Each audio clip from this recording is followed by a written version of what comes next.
Studios, the AusBiz COB is the key stuff you need to know about the day in business and finance.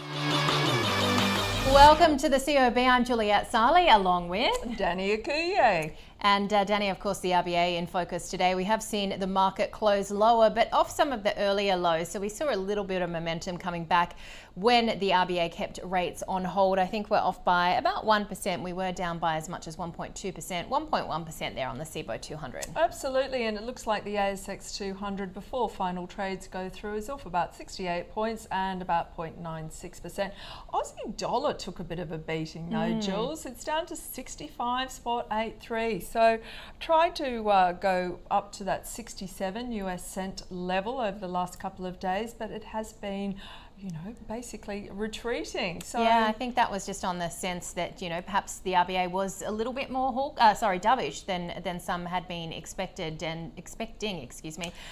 Interesting to look at some of the notes coming through in our inboxes. ANZ saying, have we reached the top? Barclays saying it was a hold with a bit of a softening tone.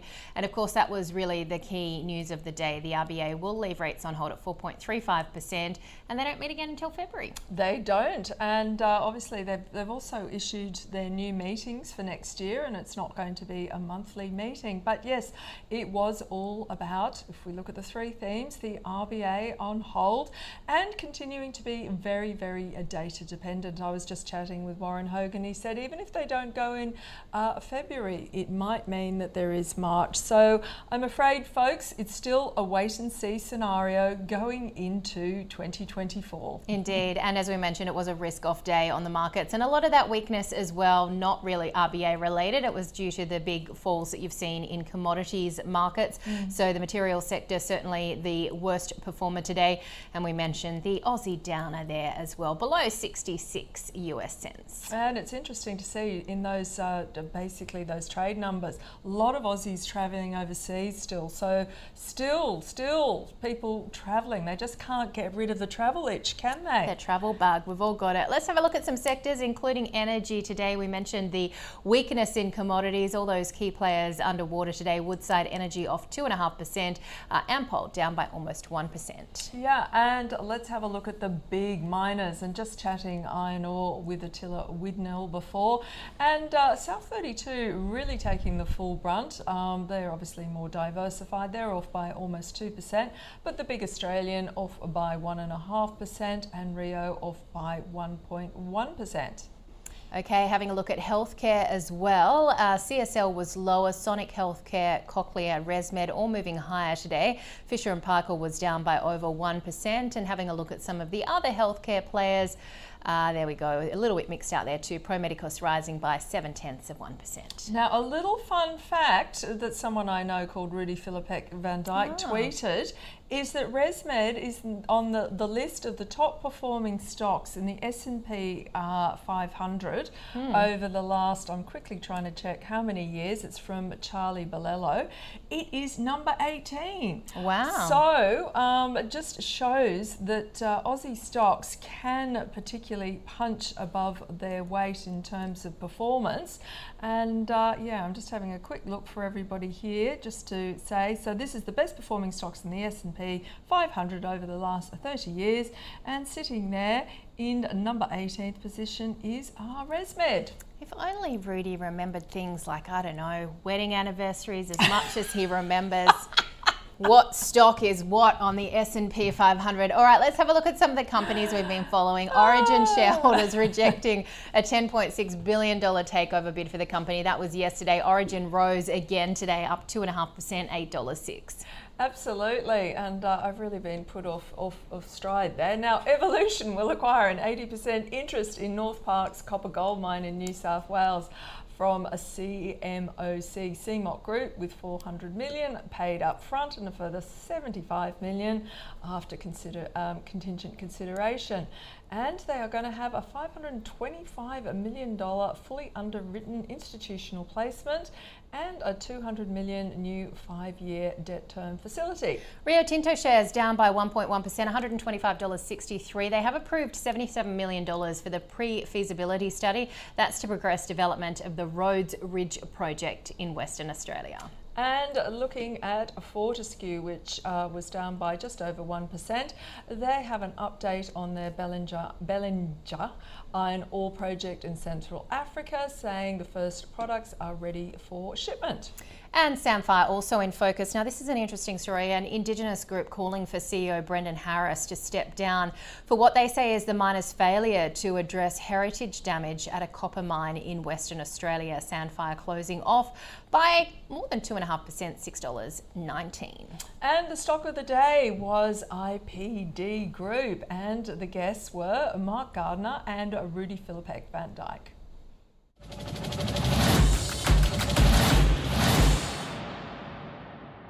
They're a very well-run company in fantastic growth areas, which are relatively stable. So it's one of the stocks we've got a little bit later. We had an allocation to Venture Services, which we took some profit on and shifted into this, which is a little bit smaller. So they're good yielders. They're very consistent businesses, but they've only really been listed for a few years, each of them, and it's I guess float under the radar. Micro caps, mid caps, they have not performed for 2 years, but this one has, which is there's probably a signal there for investors as well. The exceptions are those that clearly have an identifiable catalyst for the share price. I mean, whether this in this case is the EV, it could also be the data centers because they're also related to that, and probably because we are in a low volume environment. An observation to make is that if stocks go into the bear market with momentum, they usually keep that momentum going. So these ones were lucky; they had momentum in the wings, and momentum keeps looking good on the share on the price chart. So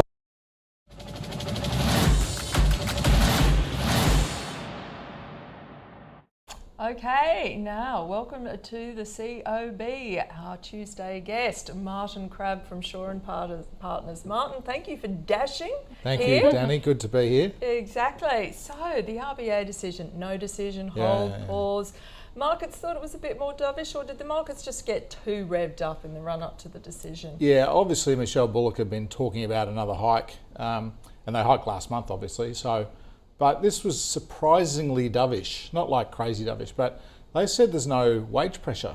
It's like, hang on, the wages are running at 4% according to the wage price index, and we've got awards coming out that are plus 7.5 for aged care workers. We've got the minimum wage on the 1st of July was 8, so they're not seeing wage pressure. So obviously their liaison, their infamous business liaison, they talk to 1,400, 1,500 people. They're telling them that wage pressures are subsiding. So that's not in the market at the moment. But what is in the market is just a softening economy. So the ABS data on household spending was out today, and that just showed that consumer spending is slowing. So this is a tale of the tape. So COVID business, household spending collapsed by a third. We then had the base effects where it jumped by 50. And then as we came out of COVID lockdown, 30% increase in household income.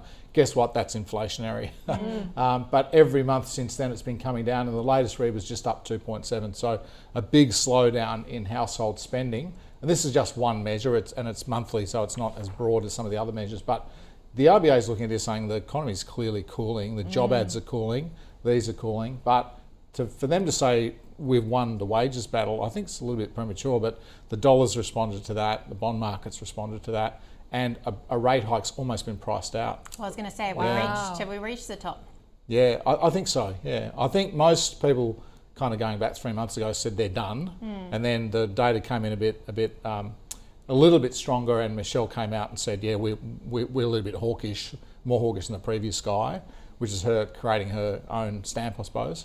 And the market started pricing in a full rate.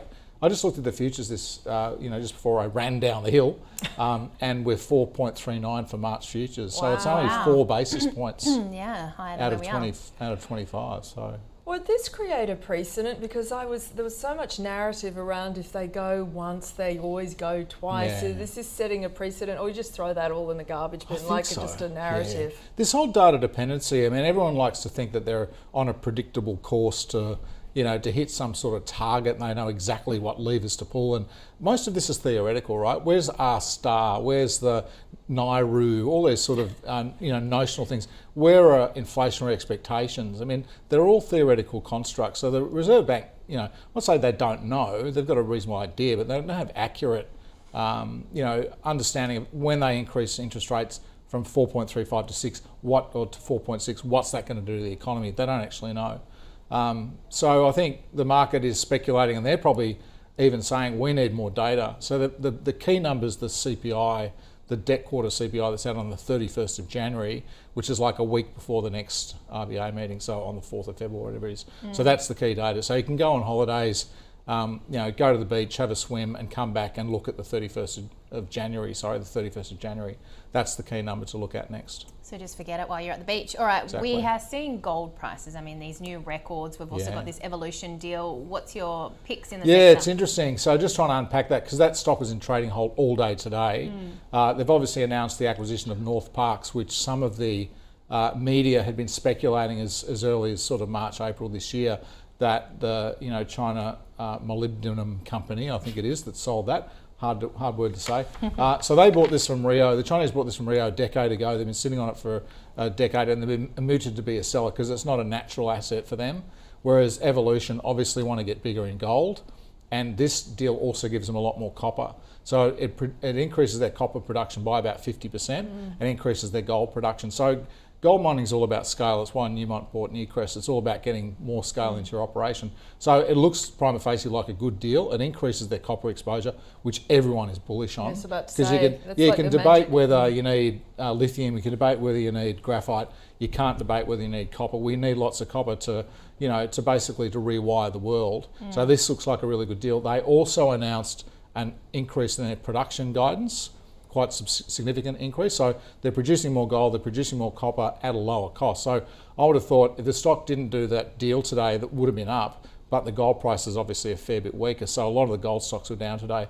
So it'd be interesting to see how the market takes this. It's not at a huge, the issue's not at a huge discount. I think it's 380. Right. The stock traded at 414. So it's diluted, but it's not massively diluted. You could see this stock perform quite well. Now I have a vested interest. Evolution's our favourite gold stock. We own it in our large cap portfolio. So I have a vested interest in saying that it's going to be quite well received. But just on what I looked at today, a combination of increasing their exposure to copper, price seems okay. It's never going to be great because it's contested, and it looks like a production upgrade that came along with it. So it looks okay.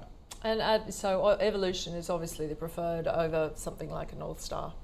Yeah, we've got Northern Star. You've now got Newmont. So when Newmont took over Newcrest, the ASX in its wisdom decided to leave Newmont in the ASX 100. It's weird. We've got Virgin UK is in the ASX 100. We've got Newmont Mining. We've got Square. Yes. Who bought after. So they tend to leave the acquirer in there. I mean, over time they fade, but we've got Newmont in there. So Newmont's 1% of the ASX 100.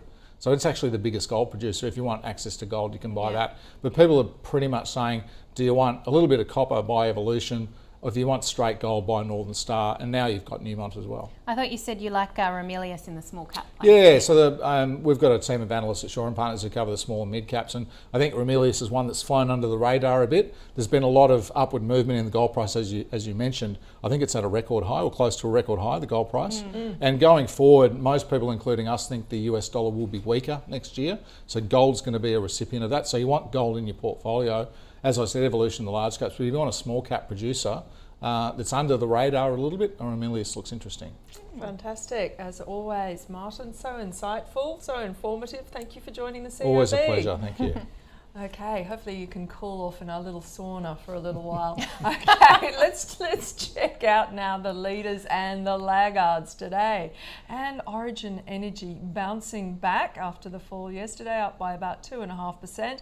And interesting to see healthcare stocks doing what they should do, which is outperform, as defensive with Cochlear, ResMed and Sonic all up today, as is IAG. Just looking at the laggards though, we have, of course, we were talking about a lot of these resource stocks and some of the lithium players. Core Lithium down almost 10%, Liontown's off 9.3%, Pilbara Minerals off by more than 9%, and also in the resources space, Capricorn Metals and Emerald Resources lower. And wouldn't be the COB without our favourite small caps, and Empire Energy up 24%. Step one, there we go, Bamboo Underwear making a comeback, up 12%.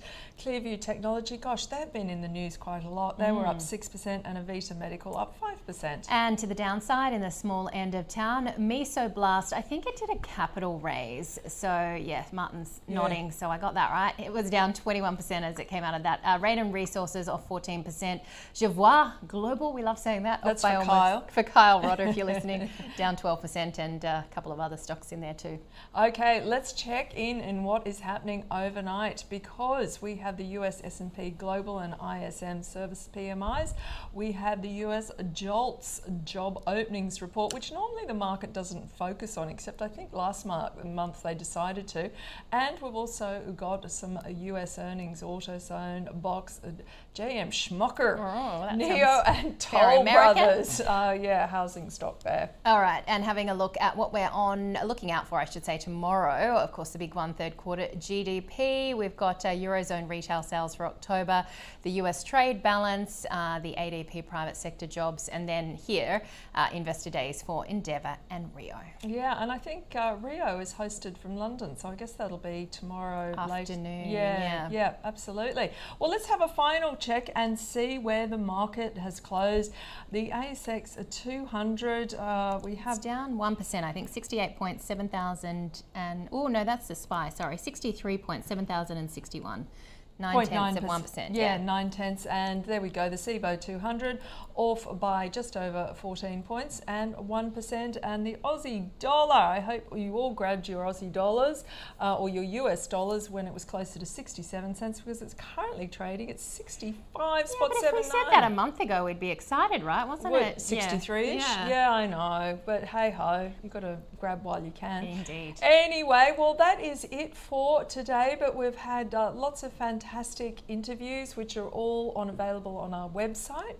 Well, they are, ausbiz.com.au. You can, of course, stream that. And you can stream us as well on your podcast favourite app at the COB on Ausbiz. So you can watch us here and listen again on your way home. Absolutely. So have a great evening, and we will be with you bright and early tomorrow morning at 9:30. See you then.